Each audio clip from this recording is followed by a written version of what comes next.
शुभ प्रभात। यानी कोई भी व्यक्ति कितना ज्ञानवान हो सकता है, अगर ये जानना चाहिए तो हमें अपने पूर्वजों से जानना चाहिए, सीखना चाहिए। मैं जब ग्रंथों के अंदर जब पढ़ रहा था उस समय पर भगवान राम और भगवान कृष्ण की कलाओं के बारे में पढ़ रहा था, तो 64 कलाओं से युक्त थे। कौन? राम और कृष्ण की बात कर रहा हूं, ये कलाओं से युक्त थे। तो 64 कलाएं कौन सी थी? यानी कृष्ण की 64 कलाएं, कृष्ण की बात करें, कृष्ण की 64 कलाएं कौन सी थी? तो मैं देखने के बाद अभी अगर इन कलाओं के बारे में आपको बोलूं कि ये कलाएं कृष्ण को आती थी, तो आप कहते बोले ये कलाएं थी, ये तो कुछ नहीं, इसमें तो बहुत सारी हमको आती।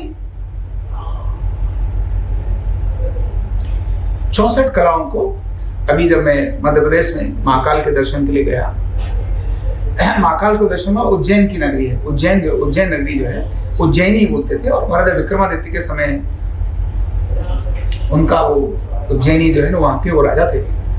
और आज से ईस्वी से 57 वर्ष पहले, 57 ईयर्स बिफोर, ईस माने ईसा शुरू नहीं हुआ था, ईस्वी संवत, ये ईसा जो हम मनाते हैं ना सन 2000 कौन सा चल रहा है 24, तो 2024 से भी 57 वर्ष पहले कौन हुए?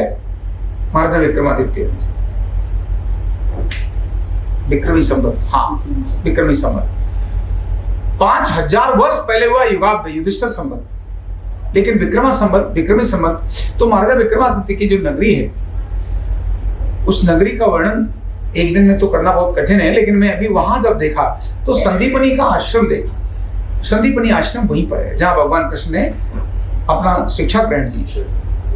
और शिक्षा ग्रहण करने के लिए जब मैं वहां देखा तो अभी क्या है, सरकार ने वहां वो जो उनकी कलाएं थी उनके बारे में एक बहुत बड़ी प्रदर्शनी बनाई है। और जब उस प्रदर्शनी को देखने लगे कि भी कौन सी कलाएं हैं, 64 कलाएं कौन सी हैं, वो देखे तो उसके अंदर कौन कौन सी कलाएं हैं। यानी बिस्तर अच्छा कैसे लगाना चाहिए, ये भी एक कला है, सोच सकते हो। अच्छा बिस्तर कैसे लगाना चाहिए, ये भी एक कला है। माला अच्छी कैसे बनानी चाहिए, माला बनाना, यह भी एक कला है। नग यानी जितने भी रत्न हैं, उन रत्न को ढूंढना, कौन सा रत्न क्या है, यह तो चलो आपको समझ में आएगी भाई। रत्न यानी कहते हैं ना कि हीरे की परख जौहरी ही जाने, तो जौहरी बनना एक अलग बात है, तो जौहरी बनना भी एक कला है। लेकिन श्रृंगार भी कैसे किया जाना चाहिए, श्रृंगार, तो कृष्ण को अच्छा श्रृंगार करना भी आता था, एक कला थी। तो 64 कलाएं उनमें से श्रृंगार की एक कला है। नृत्य की एक कला है। भैरूपीय बनना, आज का शब्द बोलते हैं भैरूपीय बनना। भैरूपीय समझते हैं आप? क्या होता है भैरूपीय? रूप बदलना, वेश बदलना। यानी वेश बदलना भी एक कला है। चौसर खेलना, यह भी एक कला है। यानी चौसर के अंदर भी वो टॉप थे, तो 64 कलाओं के अंदर वो महारत हासिल थी।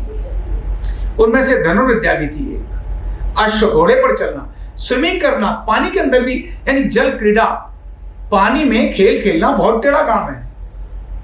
पानी में वाटर पोलो होता है ना, तो वाटर पोलो बड़ा सरल नहीं है, बहुत कठिन है तैरना। उसके अंदर भी वाटर पोलो में गेंद के पास जाना, अपने को बचाना, गेंद लेकर आना, वाटर पोलो ये बड़ा कठिन है।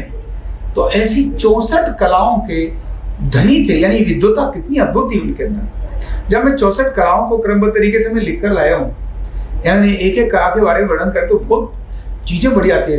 मैंने क्या कमाल है। पाक शास्त्र, भोजन बनाना भी कला है, तो कृष्ण को भोजन बनाना भी अच्छा आता है। भोजन करने का तरीका भी एक कला है। संवाद स्थापित करना भी एक कला है। आपसे मुझे कैसे बात करनी चाहिए, यह भी एक कला है। कृष्ण के अंदर एक कला थी। यानी युधिष्ठिर का संदेश न ले जाकर दुर्योधन के पास लेकर गए। उन्होंने कहा युधिष्ठिर तुम्हारा संदेश नहीं है, मैं तुमसे पहचाना तो क्या तुमको 5 गांव मिलेंगे तो खुश हो? बोले हाँ खुश हैं। बोले ठीक है मैं जाता हूँ, और उनकी सभा में जाकर 5 गांव मांगता हूँ राजा से, धृतराष्ट्र से, 5 गांव तो दे दो। तो कैसे बात करना यह भी एक कला है, रथ चलाना यह भी एक कला है। इस प्रकार 64 कलाएं वो कलाएं जो कॉमन हम सब लोग भी रूटीन में करते हैं। हम जानते नहीं है कि जो हम कर रहे हैं वो कला है, इसलिए हम जैसे मर्जी कर लेते हैं। इसको मैं एक दूसरी तरह से कहता हूं, अगर किसी भी व्यक्ति की आदत बन जाती है किसी भी काम को करना, तो परफेक्शन से करना। किससे करना? परफेक्शन से करना। तो परफेक्शन से करते करते व्यक्ति परफेक्ट बन जाता है और वो उसके अंदर क्या आ जाती है? कला। कला अंग्रेजी में कला को बोलते हैं स्किल। क्या बोलते हैं? हुनर, करने का तरीका। आर्ट, करने का तरीका। स्किल, करने का तरीका। तो स्किल 64 प्रकार की स्किल में सुपर मैन थे कौन? कृष्ण। ऐसी अद्भुत चीजें उन कृष्ण के अंदर थी। जब मैंने वहां ये देखा तो देख करके मैं दंग रह गया और मुझे लगा ये कॉमन मैन को उनकी 64 कलाओं के बारे में जरूर जानना चाहिए। जब ये पता चलेगा, जिस काम को हम ये मानते हैं तो बहुत नीचा है, झाड़ू लगाया जा सकता है क्या, साफ सफाई करनी चाहिए क्या, नहीं, तो कृष्ण की ये कला थी। कृष्ण को बहुत अच्छा साफ सफाई करना आता था। वस्त्र धारण करना, वस्त्र कैसे पहनना, ये कला है। हम कैसे भी वस्त्र पहन करके कहीं पार्टी में जाए तो अलग बात है, सामान्यतः हम देखें तो अपने वस्त्रों की केयर नहीं करते। वस्त्र धारण करना, सजना, संवरना, यह भी एक कला है और ये सब कृष्ण की कला ही थी। तो सामान्य से दिखने वाली चीजों में को भगवान कृष्ण उसमें मास्टर्स थे। जब ये जानेंगे तो हमें भी उन कलाओं के बारे में और आनंद आएगा और अपनी क्वालिटी को विकसित करने में काम आएगा।